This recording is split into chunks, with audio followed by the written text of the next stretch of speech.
नमस्कार साथियों, आप सभी का स्वागत है हमारे YouTube channel my study class में। साथियों, हमारा जो प्रैक्टिस सेट चल रहा था जिसमें हम छत्तीसगढ़ के सामान्य ज्ञान, ऑल इंडिया जीके, कंप्यूटर ज्ञान और हिंदी, इन सभी का प्रैक्टिस सेट हम देखते थे जो आने वाली सभी एग्ज़ाम के लिए महत्वपूर्ण है। चाहे CGSI पुलिस हो, डाटा एंट्री ऑपरेटर हो, पटवारी हो, छात्रा शिक्षक या छत्तीसगढ़ व्यापम, CGPSC वन विभाग या छत्तीसगढ़ के जितने भी एग्ज़ाम होते हैं, इन सभी के लिए जो है महत्वपूर्ण होगा। ये इसका जो है भाग 5वां है। अगर आप बाकी भाग को नहीं देखे हो तो इस वीडियो के डिस्क्रिप्शन में जाके आप देख सकते हो, वहाँ मैंने आप इसका लिंक दे चुका है। तो आइए दोस्तों, आज की वीडियो की शुरुआत करते हैं। अगर आप चैनल पर नए हो तो चैनल को सब्सक्राइब जरूर कर लेना, बेल आइकन जरूर दबा देना ताकि आपको आने वाली सभी वीडियो की नोटिफिकेशन मिलती है। तो चलिए आगे वीडियो की शुरुआत करते हैं। तो आज का छत्तीसगढ़ जीके से पहला प्रश्न है, छत्तीसगढ़ के किस संभाग में सबसे ज़्यादा ज़िले हैं? ऑप्शन ए है बिलासपुर, सरगुजा, रायपुर, बस्तर। तो सही आंसर है बस्तर। बस्तर संभाग में जो है सबसे ज़्यादा ज़िले हैं। दूसरा प्रश्न है, छत्तीसगढ़ में कुल कितने प्रशासनिक संभाग हैं? यानी कि कुल कितने संभाग है यहाँ पे पूछा जा रहा है। ऑप्शन में है 2, 3, 4, 5। तो छत्तीसगढ़ में कुल कितने संभाग हैं? 5। छत्तीसगढ़ में जो है टोटल 5 संभाग है।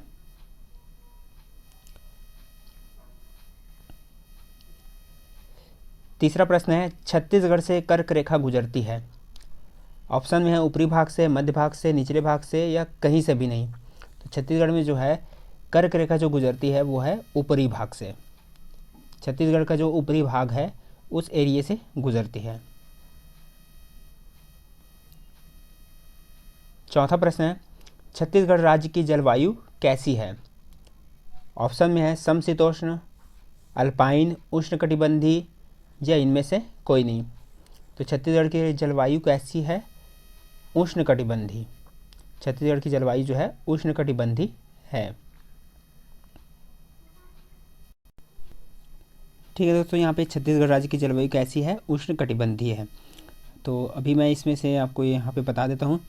तीसरे नंबर का जो है, छत्तीसगढ़ से जो कर्क रेखा गुजरती है, ये ऊपरी भाग से तो गुजरती है, लेकिन कौन कौन से ज़िले से होकर गुजरती है? तो वह पहला है कोरिया, को से कोरिया ज़िला, उसके बाद सूरजपुर और बलरामपुर। इन 3 ज़िलों से होकर जो है कर्क रेखा गुजरती है। ये आपको ध्यान में रखना है, कोरिया, सूरजपुर, बलरामपुर। ठीक है, ये आपको याद रखना है। कर्क रेखा इन 3 ज़िलों से होकर गुजरती है, कोरिया, सूरजपुर, बलरामपुर। ये आपको ध्यान में रखना है, बहुत ही इंपॉर्टेंट है ये क्वेश्चन। इसके बाद है, यहाँ पे आप देख सकते हो प्रशासनिक संभाग कौन कौन से संभाग हैं। ये आप देख सकते हो कौन कौन से संभाग हैं। दुर्ग, रायपुर, बिलासपुर, बस्तर, सरगुजा, इस तरह से जो है 5 संभाग है। ये आपको नाम भी याद रखना है। ठीक है, चलिए आगे का प्रश्न देख लेते हैं। छत्तीसगढ़ में सर्वाधिक वर्षा क्षेत्र है। ऑप्शन में है कवर्धा, अबुझमाड़, बिलासपुर, कोरिया। तो सर्वाधिक वर्षा जो क्षेत्र है वो है अबुझमाड़। अबुझमाड़ की पहाड़ियों में जो है सर्वाधिक वर्षा होती है। ठीक है, अबुझमाड़ कहाँ पड़ता है? ये नारायणपुर ज़िले में, ये याद रखना, नारायणपुर ज़िले में पड़ता है ये। छठवा है, ग्रीष्म काल में छत्तीसगढ़ का सबसे गर्म स्थान कौन सा है? यानी कि यहाँ पे पूछा जा रहा है कि छत्तीसगढ़ का सबसे गर्म स्थान कौन सा है। ऑप्शन में रायपुर, दुर्ग, रायगढ़, चांपा। तो छत्तीसगढ़ का सबसे गर्म स्थान है जांजगीर चांपा। तो चांपा यहाँ पे बोल सकते हैं सबसे गर्म स्थान है छत्तीसगढ़ का। अब अगला है, छत्तीसगढ़ का सबसे ठंडा स्थान कौन सा है? ऑप्शन में अंबिकापुर, चांपा, जगदलपुर, रायपुर। तो सबसे ठंडा स्थान है अंबिकापुर। छत्तीसगढ़ का जो है सबसे ठंडा स्थान अंबिकापुर जिला है। छत्तीसगढ़ का वन मुख्यालय कहाँ स्थित है? ऑप्शन में है दुर्ग, सरगुजा, जगदलपुर, बिलासपुर। तो छत्तीसगढ़ का वन मुख्यालय है बिलासपुर में।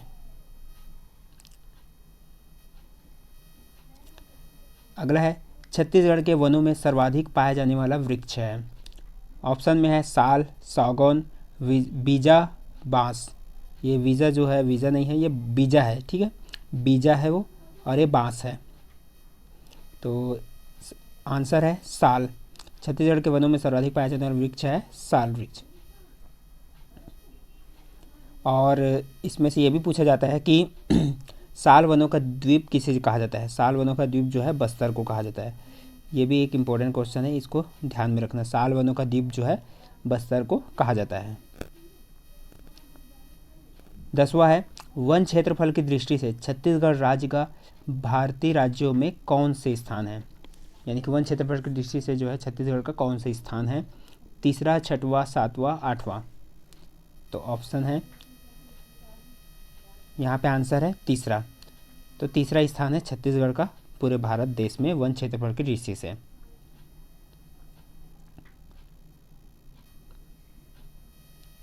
अब अगला देख लेते हैं यहाँ पे ऑल इंडिया जीके। ठीक है, पूरे भारत के जीके देख लेते हैं।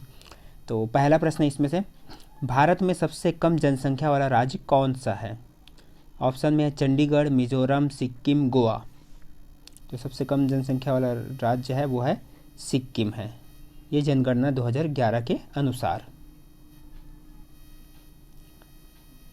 दूसरा है, लाइफ टाइम अचीवमेंट के ऑस्कर पुरस्कार विजेता कौन है। ठीक है दोस्तों, यहाँ पे पूछा जा रहा है ऑस्कर पुरस्कार विजेता। तो ऑप्शन में है सत्यजीत रे, भानु अथैया, रविंद्रनाथ टैगोर, ईश्वरचंद्र विद्यासागर। तो इसका राइट आंसर हो जाएगा सत्यजीत रे। इनको लाइफ टाइम अचीवमेंट ऑस्कर पुरस्कार मिला था। अभी थोड़ा सा इसकी जानकारी ले लो कि ये ऑस्कर पुरस्कार जो है फिल्म जगत के क्षेत्रों में दिया जाता है। फिल्म जगत का ये सबसे बड़ा पुरस्कार है ऑस्कर।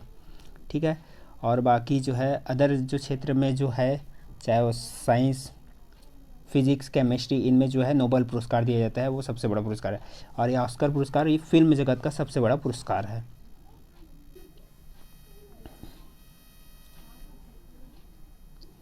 तीसरा है, भारत के प्रथम वायसराय कौन थे। ऑप्शन में है sir John Shore, Lord Canning, Lord William Bentinck या लॉर्ड कॉर्नवालिस। तो इसका राइट आंसर हो जाएगा लॉर्ड कैनिंग, भारत के प्रथम वायसराय थे। भारत की केंद्र सरकार की प्रथम महिला मंत्री है, यानी कि भारत की केंद्र सरकार की प्रथम महिला मंत्री कौन बनी थी, इसका हमको आंसर देना है। ऑप्शन में है श्रीमती सन्नो देवी, BS रमा देवी, प्रिया हिंगोरानी या राजकुमारी अमृत कौर। तो इसका राइट आंसर हो जाएगा राजकुमारी अमृत कौर, इसका राइट आंसर है। ये जो है प्रथम महिला मंत्री, यानी कि भारतीय केंद्रीय मंत्रिमंडल में जो है प्रथम महिला मंत्री थी ये। अगला है, भारत का प्रथम कागज रहित समाचार पत्र है। ऑप्शन में है Haribhoomi, the news today, Prabhat Khabar, Dainik Bhaskar. तो इसका राइट आंसर हो जाएगा द न्यूज़ टुडे, ये भारत का प्रथम कागज रहित अखबार है। अगला प्रश्न है, दोहरा शतक बनाने वाली प्रथम भारतीय महिला क्रिकेटर कौन है। ऑप्शन में है अंजुम चोपड़ा, अमिता शर्मा, मिथाली राज, पूनम यादव। तो इसका राइट आंसर हो जाएगा मिथाली राज, भारत की प्रथम महिला है जिसने दोहरा शतक बनाया है।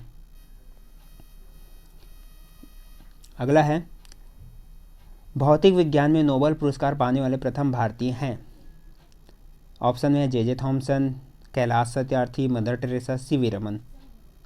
तो इसका राइट आंसर हो जाएगा CV रमन।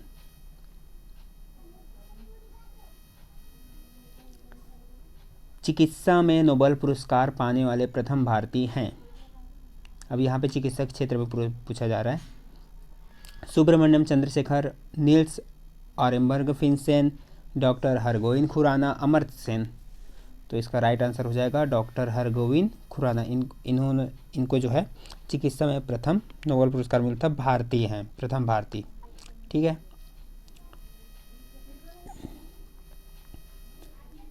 ये जो है भारत के बारे में ही पूछा जा रहा है। अर्थशास्त्र में नोबेल पुरस्कार पाने वाले प्रथम भारतीय हैं। तो अब यहाँ पे अर्थशास्त्र में पूछा जा रहा है। ऑप्शन में है रविन्द्रनाथ ठाकुर, वेंकट रमन रामकृष्णन, हरगोविंद खुराना, अमर्त्य सेन। तो इसका राइट आंसर हो जाएगा D अमर्त्य सेन। अमर्त्य सेन को जो है अर्थशास्त्र के क्षेत्र में नोबेल पुरस्कार मिला है और ये प्रथम भारतीय हैं जो अर्थशास्त्र के क्षेत्र में नोबेल पुरस्कार पाने वाले हैं। 10वां है, नोबेल पुरस्कार प्राप्त प्रथम भारतीय महिला हैं, कौन है। ऑप्शन में इंदिरा गांधी, किरण बेदी, मदर टेरेसा, सरोजिनी नायडू। इसका राइट आंसर हो जाएगा मदर टेरेसा। इनको शांति के क्षेत्र में नोबेल पुरस्कार दिया गया था, मदर टेरेसा। ठीक है, अब यहाँ पे जो है इसमें आपको बता देता हूँ, अमर्त्य सेन को तो मिला था अर्थशास्त्र में, ठीक है। हरगोविंद खुराना को जो है चिकित्सा क्षेत्र में मिला था। अब यहाँ पे जो रविन्द्रनाथ टैगोर हैं, इन्हें साहित्य का प्रथम नोबेल पुरस्कार मिला था, और ये जो है नोबेल पुरस्कार पाने वाले प्रथम भारतीय भी थे। रविन्द्रनाथ टैगोर, नोबेल पुरस्कार पाने वाले प्रथम भारतीय रविन्द्रनाथ टैगोर, और इन्हें साहित्य के क्षेत्र में दिया गया था। अब है कंप्यूटर जीके, यहाँ पे कंप्यूटर जीके देख लेते हैं। तो कंप्यूटर जीके में पहला प्रश्न है, प्रमुख मेमोरी किसके समन्वय से कार्य करती है? ऑप्शन में इंटेल विशेष कार्य कार्ड, रैम, सीपीयू। तो इसका राइट आंसर हो जाएगा सीपीयू। ठीक है, प्रमुख मेमोरी किसके समन्वय से कार्य करती है? सीपीयू के। दूसरा है, माइक्रो प्रोसेसर जो कंप्यूटर का मस्तिष्क होता है उसे कहा जाता है। ऑप्शन में है सॉफ्टवेयर, बी मेमोरी, माइक्रोचिप या रैम। इनमें से क्या कहा जाता है? तो उसके क्या कहा जाता है? माइक्रोचिप। माइक्रो प्रोसेसर जो कंप्यूटर का मस्तिष्क होता है उसका कहा जाता है माइक्रोचिप कहा जाता है। तीसरा है, कंप्यूटर द्वारा प्रोड्यूस किया गया परिणाम है। Memory, data, output, input. जो कंप्यूटर द्वारा प्रोड्यूस किया गया परिणाम क्या है? वो है आउटपुट।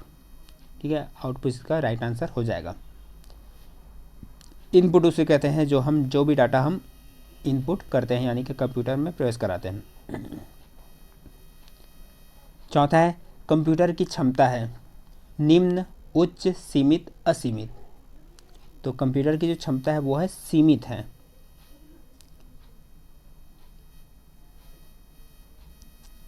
पांचवा है, कंप्यूटर को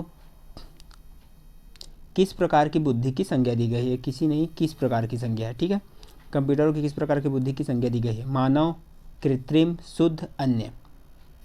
तो कंप्यूटर जो है कृत्रिम बुद्धि की संज्ञा दी गई है। तो ये हो गया 5 प्रश्न जो है कंप्यूटर से। अब है हिंदी सामान्य ज्ञान से देख लेते हैं, जहाँ पे हिंदी हम ग्रामर देखेंगे। आप जो है कौन सा सर्वनाम है? यहाँ पे आप जो है वो कौन सा सर्वनाम है? निश्चयवाचक, अनिश्चयवाचक, निजवाचक, इनमें से कोई नहीं। अगर आप ग्रामर पढ़े होगे तो आपको अच्छे से मालूम होगा। ठीक है दोस्तों, ये खाली प्रैक्टिस सेट है। अगर आप हमारे चैनल को अभी तक सब्सक्राइब नहीं किया तो सब्सक्राइब जरूर कर लिए रहना। आप जो है निश्चयवाचक सर्वनाम है। पुष्प कौन सा शब्द है? तत्सम, तद्भव, सद्भाव हो गया, देशज, विदेशज।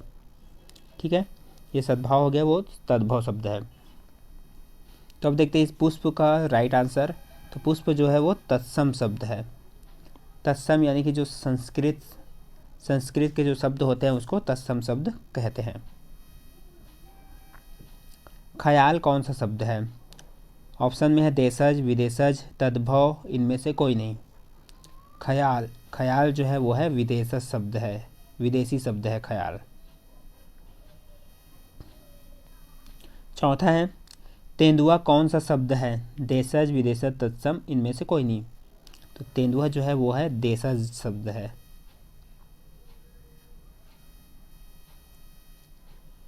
पांचवा प्रश्न है, गोल जो है विशेषण है, किस प्रकार का विशेषण है वो हमको पहचानना है। ऑप्शन में है सार्वनामिक विशेषण, परिमाणवाचक विशेषण, गुणवाचक विशेषण, या इनमें से कोई नहीं। तो गोल जो है वो है गुणवाचक विशेषण है, यानी कि उसके गुण को बताया जा रहा है, इसलिए वो गुणवाचक विशेषण है। दोस्तों आज की वीडियो में बस इतना ही। वीडियो को देखने के लिए बहुत बहुत धन्यवाद दोस्तों। चैनल को सब्सक्राइब नहीं किया होगा तो सब्सक्राइब जरूर कर लेना, बेल आइकन जरूर दबा देना, ताकि आपको इसी तरह की नई वीडियो की नोटिफिकेशन मिलती रहे। तो मिलते हैं इसी तरह और अगले वीडियो के साथ।